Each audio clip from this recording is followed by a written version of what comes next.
Hello again. Welcome everybody to this webinar. My name is Michael Yehoshua. I'm the Director of Marketing at TrapX Security. And over the next 30 minutes, we're going to be talking about cyber challenges for the manufacturing industry. We're also going to cover some case studies, as well as talking about innovative new approaches in cybersecurity today. Just give you guys a quick introduction. TrapX Security was founded about 6 years ago, backed financially by the world famous Intel, among others, BRM, company that's famous for funding Checkpoint, amongst other very wonderful companies. And we got branches of our business going from California to Tel Aviv, from Mexico to London, and hopefully everything in between. Throughout the years, many leaders in the field of manufacturing have trust in us and in our solution. In addition to that, many leaders in cybersecurity today have TrapX prominently in their reports, such as Gartner, Frost & Sullivan. The product has won multiple industry awards and have some of our work actually in manufacturing featured in the New York Times. Without further ado, I want to hand over the reins to Mr. Ori Bach, the Vice President of Product at TrapX. Ori, what do you have for us today? Thank you very much, Michael. So I see, for those of you who just joined, in this webinar, we're going to cover a little bit about the specific challenge of cybersecurity within the manufacturing. In what ways is it the same, and in what ways is it different than the general challenge of managing cybersecurity? Not an easy thing in itself. We'll talk about TrapX's unique approach to getting visibility into manufacturing floor, stopping those attacks, and also share a specific case study. It's quite an interesting one. It's called Zombie Zero. As the name would imply, it's a zero-day malware that TrapX was able to detect. We'll explain a little bit about how it was introduced. It was quite unique. It was actually embedded inside an IoT device, so came with the factory with the malware in it, and we'll talk a little bit about what it did and how we help the customer get visibility into that and solve the problem. Now, before I talk specifically about manufacturing, maybe just a quick acknowledgement of the fact that there's a bigger challenge within cybersecurity, and that challenge is really that it is heavily stacked towards the attacker, and we, people that are tasked with defending enterprises or other types of organization, are actually at a disadvantage. And the reason that we're at a disadvantage is, well, we always have to win. We have to win at the endpoint, making sure that they are secure. We have to win the perimeter. We have to win in the cloud. We have to win the IoT devices. So we constantly need to stop attackers and malware and different types of things from getting into the enterprise. And that's a hard thing. The attacker has a slightly easier challenge.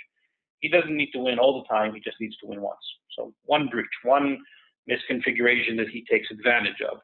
One device that is not secure, that's enough, he's in. And this is really, in my eyes, why, despite the fact that we're making a lot of investments in security, attackers are still not only succeeding to do breaches, but from their perspective, a lot of them are financially driven. They're profitable. They're making good money because they're still able to get in. And once they get in, they get to the data that they want to. Well, the security teams are constantly kind of chasing after how do we secure more attack surfaces? How do we secure this new thing called IoT? How do we properly manage the security aspects of moving to the cloud? While doing so, how do we also meet various compliance requirements? So our life is a little more complicated. Well, they need to win one. So just in general, I think that's kind of the bigger picture of cybersecurity. However, if you look at manufacturing, it actually gets a little more complicated because while IT security in itself is challenging, most IT assets were built at the age of the internet. They were built at the age where security was a risk, and the people that built those operating systems and applications and servers understood that there is this problem, this cyber problem, and they need to build protections around it. Maybe they did a good job like Apple does. Maybe they didn't do such a good job, but they were definitely aware, and the system, the application, the architecture, everything was built for the age of internet, for the age where you do expect to be constantly attacked remotely. If you look at the industrial controls, it's a slightly different story. And with industrial controls, those for the most part originated in the era where even the word cyber probably didn't exist. There was always a security concern, but it was more of a physical security concern for somebody to get in the factory, access the terminal, do something else. And the funny thing is that threat still exists. It's not that it's gone away, but as those factories transformed, modernized, and started becoming connected to the internet, people talk about the IIoT revolution, so industrial Internet of Things. A lot of those devices became connected to the network, became connected maybe to the internet for various reasons. New devices were being introduced into the environment, and this air bubble, this assumption that attackers cannot get in unless they're physically connected, is no longer true. And the operating systems and the applications really haven't caught up to that fact yet. The refresh cycles, given that those are very expensive devices, actually have not caught up, and we keep seeing things like legacy operating systems, legacy Windows, legacy Linux, and other types of things within the manufacturing floors that probably don't exist today very much in the IT space. So this is where you kind of end up with facing some of the old threats, and this is essentially a threat that has a physical element, so it assumes, or the attacker probably cannot access remotely, fully remotely, and he needs to rely on something like malware embedded in the device. The case study that we'll talk about later on, the Zombie Zero, could be that he himself has physical access because he's an employee, he's a vendor, part of the supply chain, broke in, whatever it is, and now he can actually connect into a device. Or it could be that somebody brought in unintentionally maybe an infected USB stick, an infected laptop, and connected it into the network. So those problems have not went away, but you also need to look at the next generation of problems, which is that some of the devices, industrial devices, have some backdoor vendor access for maintenance, for troubleshooting, whatever it is. It may only need to be opened in certain time frames. Maybe it always needs to be open. You've got a lot of IoT devices now being introduced. And when I talk about IoT, I'm obviously not talking about it in the consumer context of your Alexas and smart cars or whatever you are using. I'm talking about things like network connected cameras and fire alarms. I'm talking about things that scan cars as they come in to figure out who has access. So all of this stuff is now inside the enterprise, and for the most part, it is connected to the network, at least, if not the internet. Even if the SCADA network itself may be supposedly very closed, and there's not supposed to be access outside, usually there is some type of connectivity to the IT network, which is connected. So an attacker that actually was able to reach the IT network can travel from that point on into the SCADA network. So it's kind of, and I know there's a lot more threats, but for me, this is kind of the main thing. You need to kind of, okay, I still need to worry about the legacy stuff, but I also have this new set of problems. As I'm doing that, I have a very unique challenge, or people who need to secure manufacturing floors have a very unique challenge, which is that the infrastructure that they're dealing with, as I said, has really not been built for that age, and therefore many of the traditional security controls like endpoints and other types of network monitoring tools would really not apply. They wouldn't technically work. They would disrupt with the operational efficiency of this very sensitive environment. So this is the space that we need to operate in. Our assumption is, and it's, I think for the most part, it's proven, right? If you hear about types of breaches, and there's definitely a lot out there in the news, from power plants to manufacturing sites. It's because the attack surface was so broad, and despite the fact that they may have done good investments and a good job of managing specific type of assets or specific areas of the network, breaches still happen. Breaches still happen, and if the attacker is successful doing one thing, like the classic kind of phishing email, he's going to try to do something else, maybe hit part of your supply chain and get in for that. Maybe hit some of the cloud where one of the cloud instances where a lot of the sensitive data is, and sometimes there's some VPN connection into the factory. Maybe hit something like an IoT device that the security department may not even be aware of because the business adopted it and there wasn't a practice of actually understanding that this new device now exists.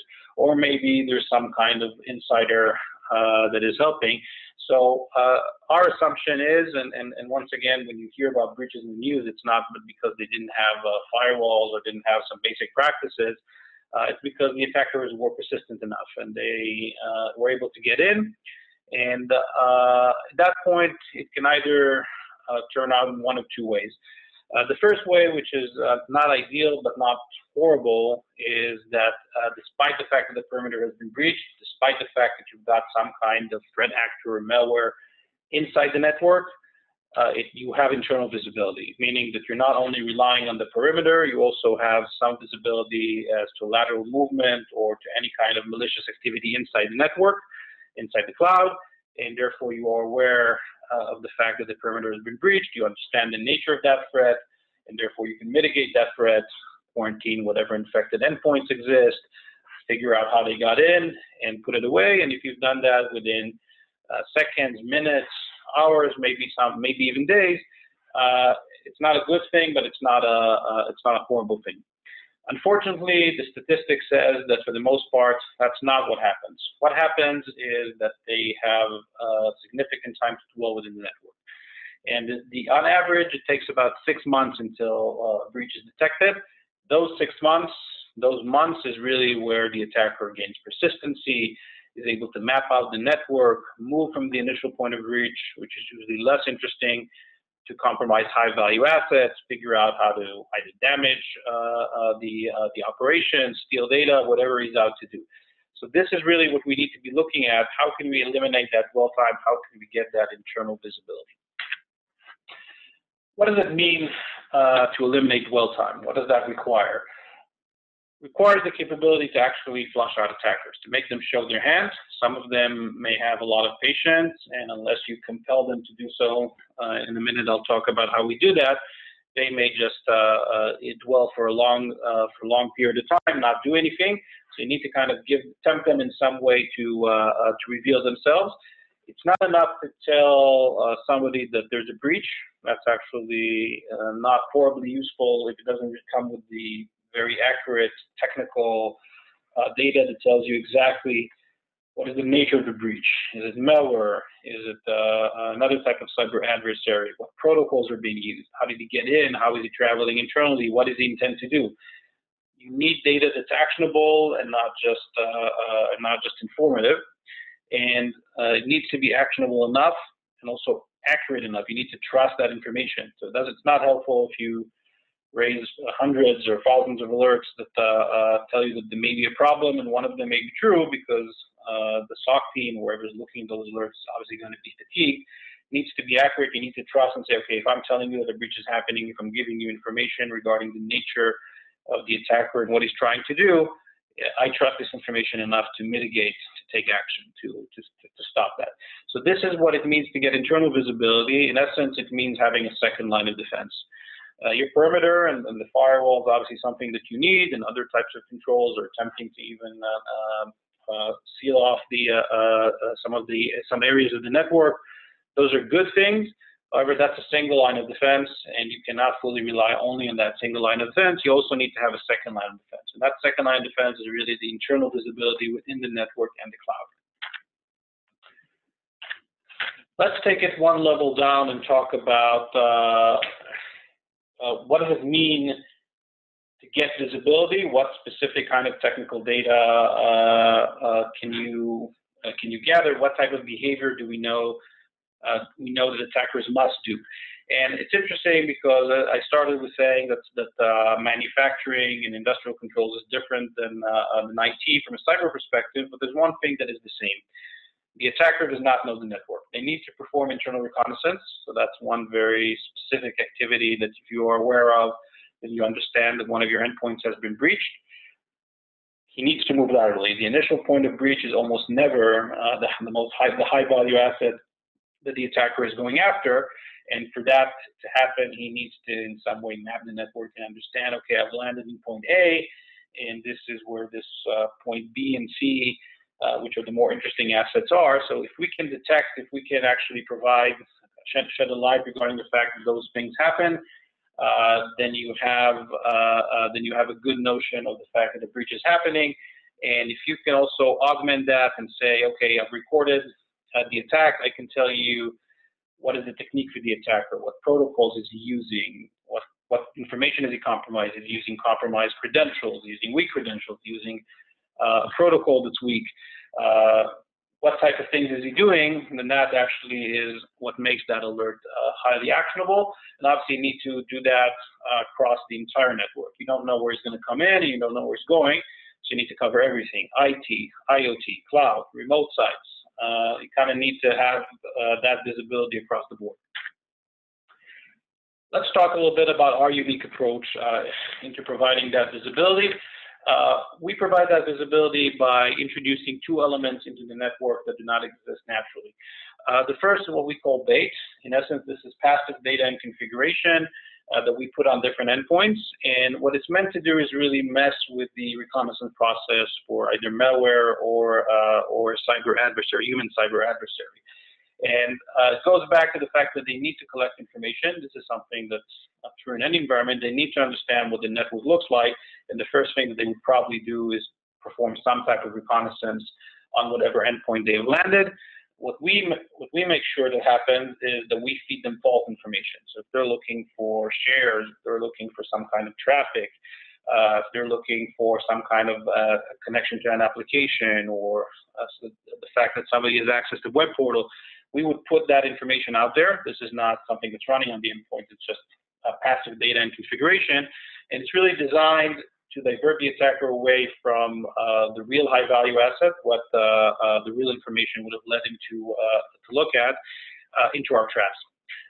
What are the traps? Essentially, anything that is a network-connected asset, we can create a trap camouflaged as a copy of that thing. It could be your classical IT things like laptops, engineering workstations, servers, routers, but it could also be things that have to do with the manufacturing environment, such as SCADA controllers, different types of IoT devices. As I talk about the case study, I'll also mention how one of those traps was able to intercept a lot of malicious activity.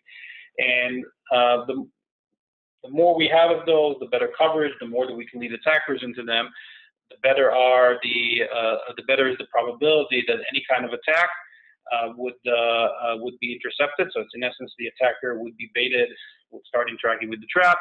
As he's interacting with the trap, he's giving away a lot of information. If he's exploiting the trap, then we know what kind of exploit he's using. If he's trying to use a set of credentials that he's compromised, we now know that those credentials have been compromised. If he's trying to, in some way, scan the network, we know that. If he's only trying to access a specific application, we know that. If he's trying to infect it with malware, we can intercept that malware. So this is where a lot of the information that we need in order to later stop the attack is being gathered. It all boils down to kind of this example. On one side of this slide, you have a real access network connected camera, and on the other, you have one of our traps. The nature of our technology is emulated, so we can emulate various attack surfaces. And think about this not as a single instance, but as multiple tens, hundreds, thousands of those throughout the network. And each time the attacker needs to make a decision, he can either go for one of them and touch maybe the wrong one, and therefore reveal his presence, reveal information about himself, or he can do nothing, which means that the attack does not progress. And if you can't tell which is the trap and which is the real asset, neither can the attacker, because they appear, at least the outside, to be exactly the same. And this is really where this concept, and take it from network connected camera GUI to command line to Linux server to SCADA controllers. In each point, there will be a shadow network, fake instances, and there will be the real ones. And as long as the attacker cannot tell which is which, essentially the dynamic shifts. Now it's the attacker that can never make mistakes, and the defender that can afford to make mistakes, because those traps do not present any risk. So it doesn't really matter if somebody is attacking them. It's actually a good thing, because we get a lot of information on the attacker from that instance.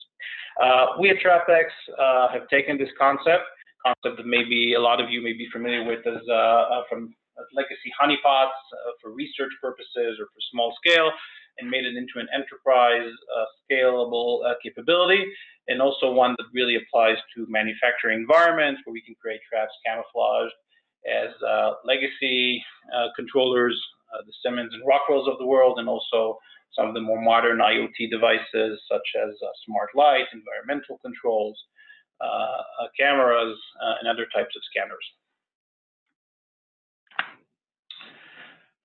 Let's talk a little bit about why this approach makes sense. And the first reason that this approach to me makes a lot of sense is because it is an approach that is completely frictionless. In order to provide visibility, in order to cover an operational network, you do not need to touch any of the assets. You do not need to touch or change anything about the network architecture. You do not need to intercept anything. You do not need to be inline. So the first rule, which needs to be followed in those very sensitive operational environments, is break nothing. By definition, is fulfilled. You break nothing because you're touching nothing. You're not doing anything to the existing devices. You are just creating a shadow network to the side. And I think there is a huge benefit here, especially as you look at some of those legacy or closed box devices that really you can't install an endpoint agent on them. It's very problematic to intercept their traffic because you might interfere with things. So this is a very attractive and easy way to fulfill that first rule of break nothing. And the second reason, it is highly effective. We have case study after case study where we were able to intercept malware, we were able to intercept different types of human adversaries that were attempting to do things in the network. I'll share some of those case studies and deep dive into one of them. And lastly, it is really about being able to take that information and make it into an actionable item. And making it actionable means actually being able to quarantine the threat. Obviously, you're not going to mess with any of the operational systems if any of them have been infected. But think about if you've got somebody in the supply chain, a vendor coming into the factory and plugging in a laptop, and that laptop is infected and trying to infect the network. If you trust the information enough, you can configure an automated containment action and actually contain that laptop, disconnect from the network. It's obviously doing something that it shouldn't. Being able to do all those things in a manner that's scalable and non-intrusive, and having the automation so you don't need to spend a lot of time deploying the solution, maintaining the solution, monitoring the solution is really what we do at TrapX. Gartner, which we've mentioned before, is also covering this space, and they also have similar insights. There's a pretty good report called Applying Deception Technologies to Improve Threat Detection. Unfortunately, we can't share it, but if any of you are Gartner subscribers, just search for any of those keywords. And they specifically highlight the importance of that use case, which is the ability to monitor assets. And they actually took it further from manufacturing even to healthcare and other things that really are not, are kind of those black holes in the enterprise because your standard endpoint solution doesn't run on them. Your network, the different types of network controls may not even understand what they are and definitely not understand their traffic. So being able to deploy a shadow network mimicking those devices is actually an incredibly effective and easy win in order to get that visibility if anybody's trying to target those devices.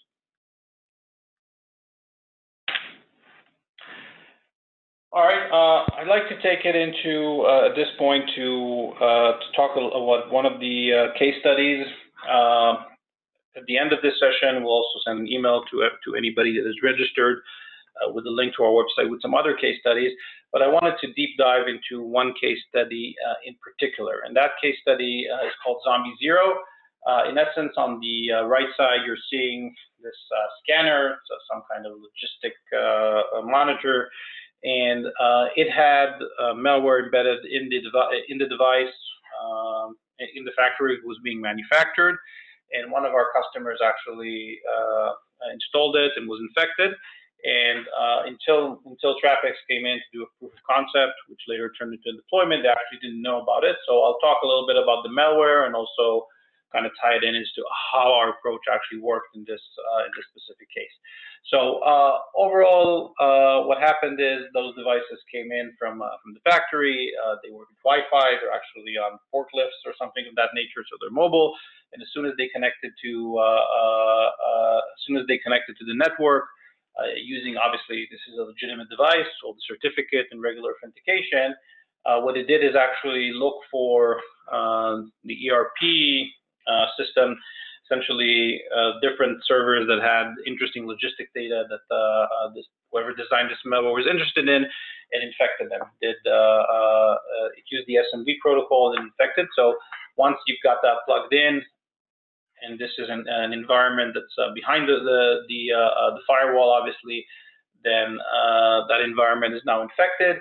And the second thing that happened is obviously it called back to its command and control and started sending out all the data. So this is, I think, an example of this unique challenge where, on the one hand, you may think you're protected because you're saying, okay, I'm not connected to various things, but then again, you keep bringing in those various types of IoT devices and other devices made up in different, manufactured in different countries across the world, and you don't have, obviously, absolute control over the entire supply chain, where they manufactured, where they were shipped, who touched them. In this case, the device infected the network and started stealing the data.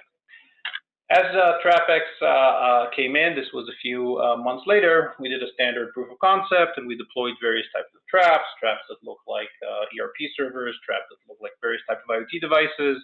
And pretty immediately, we started getting hits and understanding that this malware actually thought that some of our traps were its target, different types of financial servers, and it started infecting them. And we were surprised to see, to kind of trace it back. We have the capability to trace it back to patient zero, and patient zero was this scanner. Which was very interesting for us. Once we've identified that and we're able to analyze the malware, obviously, as we went to other sites, it was much easier for us, and we could immediately show where this malware existed. This was actually a pretty interesting piece of malware. It had some interesting things like being able to obfuscate the code. Another interesting thing was that it was very persistent. In Windows operating systems, what it did is actually install itself as a server, as a service, randomizing some names, and one of the installations called itself Zoom, unrelated to the company that is hosting this webinar, and also some of our other communications. So it's just a name that they picked because they thought that it would look normal, and it could survive any kind of restart or rebooting. So this is how the malware assumed persistency. And to kind of summarize it all, essentially it went in, infected the ERP servers, took all the information it was interested in regarding, like, essentially what was coming out of that site, and send it out, and then it would essentially try to infect those servers in order to get additional information and move further down the enterprise. And this goes back to that average of 6 months. So this was going on for months, and nobody knew about it. And one of the reasons that it was very hard for them to not only know about it, but detect something like this, it came in with a device. So any kind of anomaly or any kind of solution that's based on, let's figure out what's new, and what's new may be bad, would fail in this case, because it came in already with the malware. And therefore, only this approach of building traps and allowing tricking the attacker to attacking them was the one that was able to provide that visibility. We have a number of other case studies, which I would be happy to share. As I mentioned, we will be sending an email. We have seen things ranging from just a standard infected laptop coming in with a vendor, being plugged into the network. We've seen the fact that somebody forgot to close a backdoor access, misconfigured firewalls. So you kind of see, once you have that internal visibility, you start finding things, and then you can actually do something about it. At this point, I'd like to stop and take some of the questions and answer some of the questions. Please note that there is a Q&A tab, and you can go in and type a question. We'll give people 1 minute to type things in, and then we'll start answering the questions.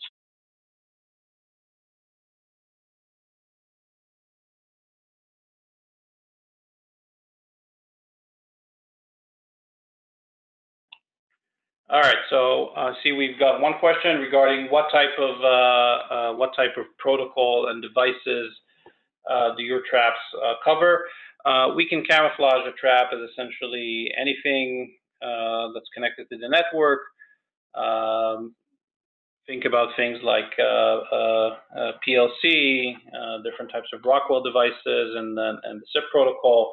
So in essence, any kind of protocol that's communicating across the network that would be interesting to an attacker. And what would be interesting to an attacker would usually what would allow them to control, take down, or interfere with the device. We would be able to create a camouflage of.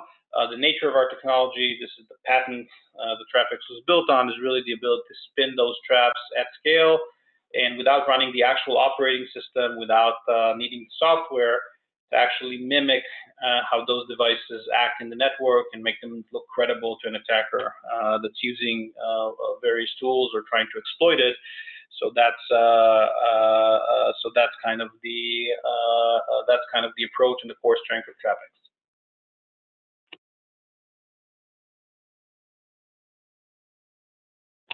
Okay, I see we have another question, and the question is, how can you separate malicious activity from legitimate activity touching the traps? So great question. So first of all, this is kind of a base concept that needs to be understood. As you deploy this new type of device in the network, our trap, there is no legitimate business flow behind it. And therefore, this is kind of this blank piece of paper. If anybody is writing on it, there needs to be a good explanation as to why is somebody now interacting with this new device. There are some legitimate situations like network scanning and different update solutions, but those are pretty easy to filter out because they happen all the time. They're repetitive. You kind of understand what those look like, I think, in the first few minutes, and then you can filter them out. Anything outside of that would be at best a misconfiguration, or somebody's touching things that he shouldn't be touching, or worse, an actual malicious actor that's traveling throughout the network. But the base concept is nobody should be touching a trap. It doesn't exist. In this case, it's really easy to understand because it's a physical device that has no physical presence, right? It only looks as having something in the network. So why is anybody touching that device? Outside of some kind of standard scanners that you might have out there, which can be easily filtered out, anything would be interesting.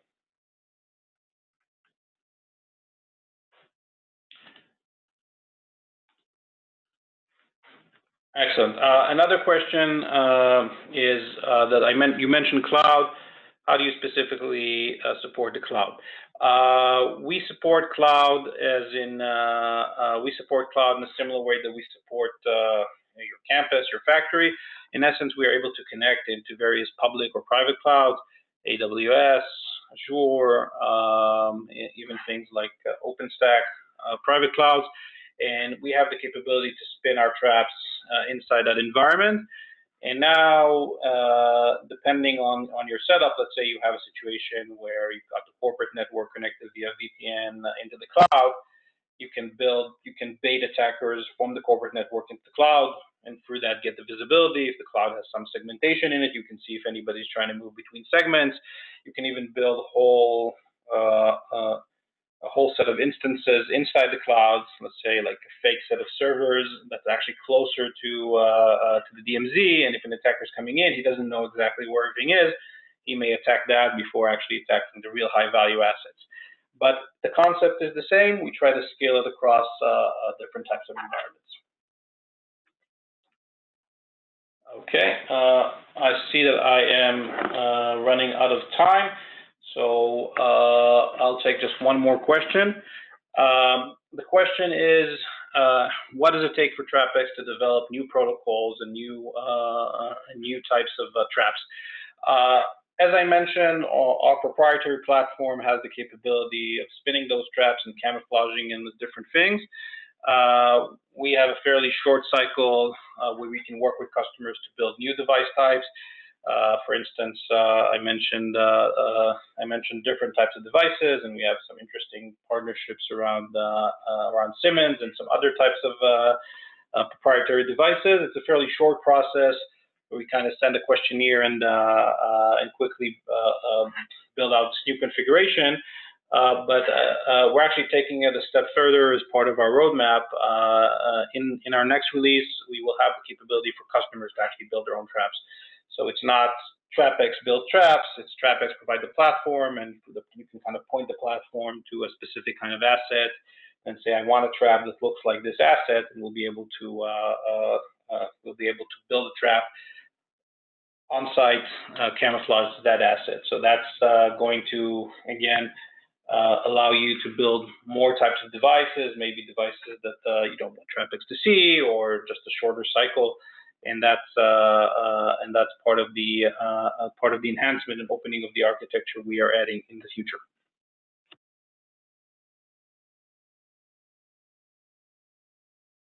All right, Michael is telling me that I'm out of time. I know there's a number of questions we didn't get to, and I know that maybe some of you have other questions that you want to do in a more private forum. I invite everybody to go to www.trapx.com. There's a whole section on case studies that you can look at. There's a whole section on different types of customer case studies, different types of research. More importantly, you can also click on the request to demo, and one of our local teams would be happy to have a more intimate session with you and kind of deep dive, have a deeper dive into the various details. I hope I provided value in this session. Thank you very much, and have a great rest of your day.